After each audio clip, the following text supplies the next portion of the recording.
What really went on between Benny Andersson and Frida Lyngstad that turned love into heartbreak? How did the glittering facade of Abba conceal a story filled with betrayal and the pressure of fame?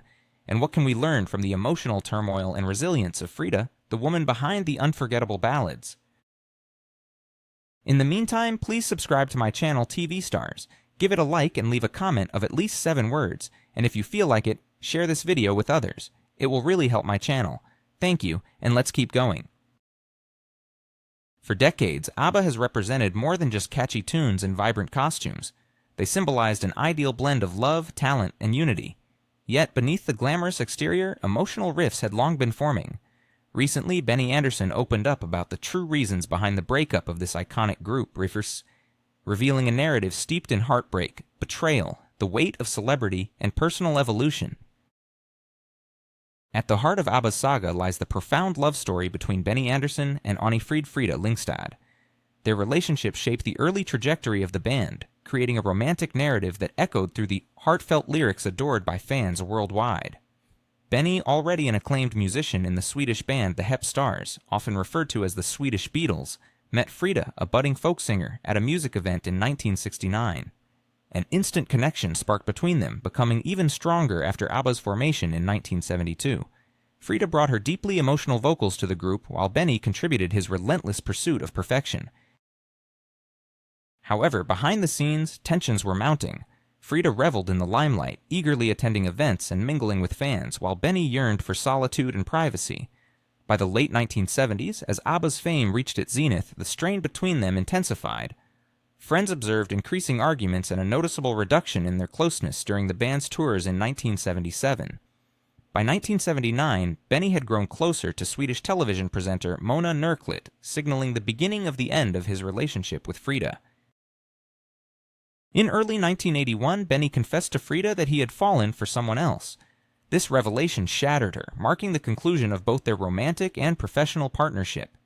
The impact was palpable on stage, as affectionate glances and playful banter vanished, leaving only a sense of professionalism and poignant ballads like The Winner Takes It All, which reflected the heartache experienced by both couples, Benny and Frida, and Björn and Agnetha. In May 1981, Benny gave an interview to the Swedish newspaper Expressen, where he appeared to grapple with anxiety and regret. Confirming the end of his relationship with Frida and acknowledging his new romance with Mona, he shattered the public's perception of Abba as the embodiment of love and harmony. Frida, demonstrating remarkable poise in her interview, acknowledged her pain but chose not to dwell on betrayal. Instead, she embraced a future focused on personal growth and creativity, embarking on a solo career that showcased her immense talent. The split with Benny also marked the conclusion of Frida's belief in everlasting love, prompting her to vow never to marry again. While Abba continued to perform until 1980, the magic had faded. Their concerts became increasingly hollow, and by the end of 1980, the group quietly disbanded, leaving a musical legacy intertwined with emotional scars. To understand Frida's resilience, one must reflect on her tumultuous youth. Born from a wartime romance between her Norwegian mother and a German soldier during World War II, Frida faced societal condemnation from birth. Known as Tysker Barnes, the child of a German soldier, she and her mother fled to Sweden to escape persecution. Tragically, her mother died when Frida was just 2 years old, leaving her in the care of her grandmother in modest circumstances. Music became Frida's salvation. By 13, she had formed a band, and by 16, she was performing professionally. In 1967, she signed a contract with IMI, setting her on a path that would eventually intersect with Benny's, leading to Abba's meteoric rise. Despite her fame, Frida was haunted by her past. When she reunited with her long-lost father in 1977, the meeting did not bring the emotional closure she had hoped for, deepening her sense of personal loss. After Abba's dissolution and her breakup with Benny, Frida's life took another dramatic twist. In 1992, she married Prince Heinrich Russo Royce von Plauen, becoming a true princess.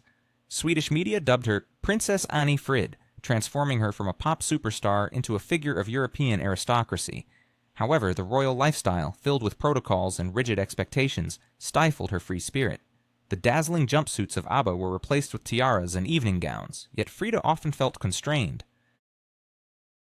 The greatest sorrow for her came in 1998 when her daughter, Annie Zloty, tragically died in a car accident at just 30 years old. This devastating loss intensified Frida's loneliness. Benny, showing compassion, offered her support during this difficult time. Although their romance never rekindled, their friendship quietly endured over the years. Frida gradually stepped back from public life, choosing anonymity in Switzerland and making only rare appearances related to Abba. Despite the group's quiet dissolution, the members remained connected through their shared history.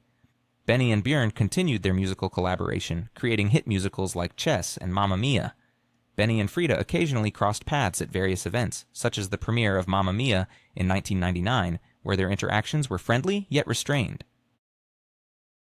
In 2021, Abba surprised the world by reuniting to record the album Voyage and embark on a virtual concert project. The musical chemistry between Benny and Frida remained intact, demonstrating that while personal relationships might crumble, creative magic can endure. Over time, the connections among Abba members evolved. The friendship and professional partnership between Benny and Björn remained strong even after Abba, as they played a crucial role in creating new projects celebrating Abba's legacy, such as Abba Voyage. Frida and Björn maintained polite but distant relations, primarily communicating during group events. Meanwhile, Frida's relationship with Agnetha blossomed post-Abba's breakup. While the media had once painted them as rivals, the two women developed a deep mutual respect and friendship in their later years. Benny and Agnetha retained a professional and respectful relationship, with Benny frequently praising Agnetha's vocal talent and acknowledging her pivotal role in Abba's global success. While their parents achieved international fame, the children of Abba members largely opted for quieter lives. Peter Grönvall, Benny's son with Christina Grönvall, became a successful musician and composer, even participating in the Eurovision Song Contest with his band One More Time. Ludvig Andersson, Benny's son with Mona Nurklet, works as a musician and film producer, playing a key role in producing Abba Voyage. Hans Ragnar Fredriksson, Frida's son from her first marriage, leads a private life away from the entertainment industry. Tragically, Liselotte Kasper, Frida's daughter, passed away in 1998. Amidst the glittering success and emotional turmoil, the legacy of Abba endures, reminding us that behind the stage lights and catchy melodies lies a rich tapestry of human experience, love, loss, and resilience. What happens when fame turns into a burden? How did personal losses shape the legendary band Abba? Can the story of a child of war transform into a tale of international stardom? These questions reveal the human side of Abba, a group often seen through the glamorous lens of the entertainment industry. Before stepping away from the public eye to focus on her family, Agnetha Fältskog was a musical sensation, captivating millions with her powerful voice and emotional performances. Meanwhile, Peter Ulvaeus, the son of Björn Ulvaeus and Agnetha, has chosen a life of remarkable privacy, distancing himself from the glitz and glamour that characterized his parents' careers. The narrative of Abba's dissolution is far more poignant and relatable than the lavish image projected to the world. Recent revelations from Benny Andersson have shed light on the hidden sorrows that accompanied the group's phenomenal rise to stardom. The glimmer of fame was overshadowed by personal loss, betrayal, and the relentless pressures of public life. The complex dynamics within the group contributed to their eventual separation, highlighting that even the brightest stars face profound emotional struggles behind the scenes. Frida Lyngstad's journey is a testament to resilience, transforming from an outcast and child of war into an international superstar and eventually a figure of European aristocracy. Her life story resonates deeply, illustrating an incredible strength in overcoming adversity. Amidst the trials and tribulations, a lingering bond and mutual respect for their musical legacy persist among the members of Abba. This enduring connection demonstrates that while personal relationships may shift and evolve, their collective creative spirit remains timeless. Abba's music is not just defined by catchy hooks and memorable melodies, it is deeply imbued with echoes of their real, often painful, human experiences. The story of Abba serves as a reminder that behind every glittering achievement lies a complex, very human tale of struggle, sacrifice, and survival. Their legacy continues to inspire and resonate, proving that the heart of their artistry is rooted in the shared experiences that shaped them as individuals and as a band. Join us at TV Stars as we delve deeper into the lives and stories of these iconic figures, exploring the intricate dance between fame and personal life, and uncovering the emotional truths that often go untold.